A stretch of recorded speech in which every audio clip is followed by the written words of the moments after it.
Hello, this is a lecture on Chapter 3, Folk Music, and we're going to talk about these items here: Melodic Character, Rhythmic Organization, Beat, Meter, Tempo, Chord Progressions, Instrumental Vocal Sounds, Form, and Musical Structure. Now you might be wondering, what does that have to do with folk music? Well, this has to do with all of music. In fact, it is part of the elements of music. When we talked about the elements of music being pitch, the tone, high pitches, low pitches are on all instruments. You can play on the left of the piano, the low pitches, to the right of the piano. You can play on the lower part of the guitar neck. For instance, the low notes on the fat string, the low notes on the high string to the high notes. So pitches are the vibrating source, how fast it vibrates, and so melodic character has to do with pitches and how they're arranged in a scale. We talked about scales.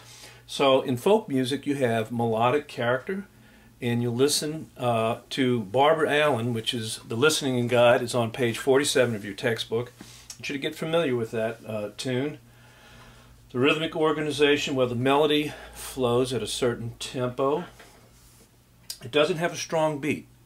Some music is very metrical, or it's got metered music, which would be either in 2/4, 1, 2, 1, 2, 3, 4, 1, 2, 3, 1, 2, 3, or 4/4, 1, 2, 3, 4, and the tempo could be 1, 2, 3, 4, 1, 2, 3. So tempo means how fast the beat moves.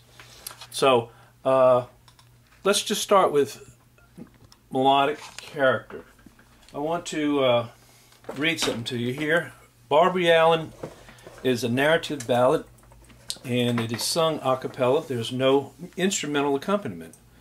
So I want to read something to you, the lyrics. This music is based on a text, meaning it's based on words. The music is organized around the words. So let's listen to it. The words go. It's a poem, more or less, and it tells a story. It's a narrative ballad. All in the merry month of May, when the green buds they were a-swellin', young William Green on his deathbed lay, for the love of Barbara Allen. Now that's the first stanza. The second stanza with different words. The story moves along, and you get to hear what the story's about. What happens to William, why he was laying on his deathbed, and why he was in love, or whatever the story happens to be about. This music comes from the Appalachian, and actually before then came from the British Isles.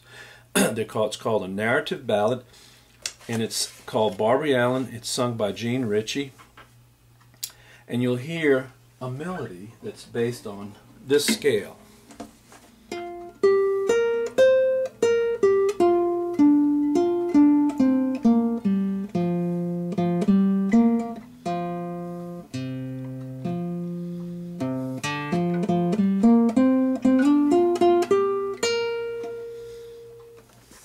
Let's listen to it.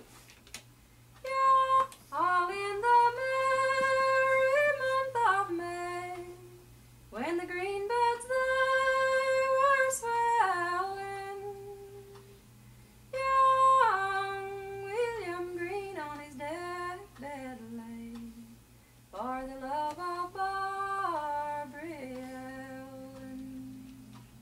And so the first stanza, you can feel a definite organization, a musical structure. Let's look down here. You can feel a definite organization, a form.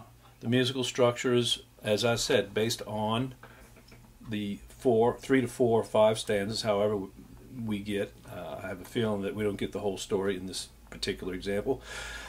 But each stanza is, the words change, but the music, the melodic character, is similar, or very much the same. Rhythmic, beat, organization. There are no chord progressions in this music because there are no chords. Chords being 3 or more pitches sounded at the same time or one after another.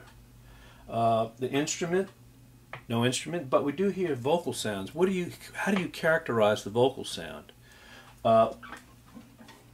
It's a rural sound. It's not a professional sound. It's the sound of a very plaintive, very unadorned singing. And so you hear Gene Ritchie pretty much singing the melody.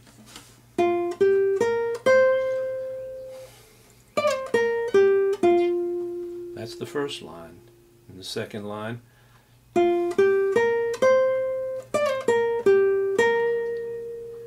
it's similar to the first, but it ends on a different note.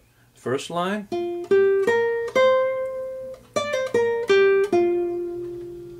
let's take a look at that. You can see the melodic shape. It rises and it falls. Da, da, da, da. That's the highest point until you get da, da, da, da. And then you repeat the same da, da, da, da, da, da, da, da. And it's very much a kind of a call and response, or a question and answer type of phrase. It's balanced. And then you have this da, da, da. And then finally, for the love of Barbary Allen. So the melodic character has a contour. Contour means the shape. So it rises and falls, and it's very conjunct. Conjunct means that it doesn't jump around until the third line. Young William Green on his deathbed lay. And then the answer to that, for the love of Barbara Allen. So this music has very, very logical, very well balanced, symmetrical shape. And it has to do with the melodic character. It also has to do with the rhythmic organization, rising up and singing the high note. Da, da, da, da. You keep that long note, and then you come back down da, da, da, with quicker notes. Da, da, da, da, da. And then you come back up. Da, da, da, da, and so on and so forth. So this folk music, as unadorned, as unintellectual, just very simple, rural folk music, people that inherited the music. The music was not written out, the music was not taught, except by oral tradition. And the people that taught Jean would have been in her family or someone that she knew. They were basically anonymous. We don't know who wrote these narrative ballads. There's also broadside ballads, much the same. Broadsides were one sheet of paper that would have been printed the news of the day, and there would have been indications on how to sing the news. What melody that people would have known. You could sing the story. So broadside ballads would have been sung, and it would have been about events of the time. Also have love songs, children's lullabies, dance music. Those are all written down and indicated in the course objectives or the chapter objectives, and we're going to continue on after this.